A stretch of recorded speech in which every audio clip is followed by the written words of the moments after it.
જય માતાજી। તુલસીના છોડમાં વધારે માત્રામાં માંજર હોય તો તરત જ કરજો આ કામ, થશે લક્ષ્મીજીની કૃપા। તો કયું છે એ કામ, ચાલો જાણીએ।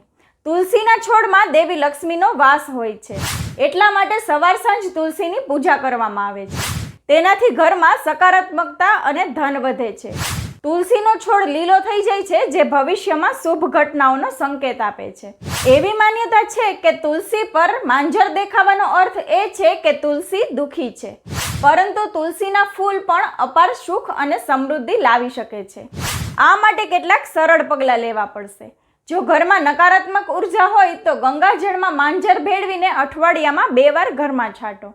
આમ કરવાથી ઘરમાં નકારાત્મક ઉર્જા દૂર થશે અને સકારાત્મક ઉર્જા વધશે।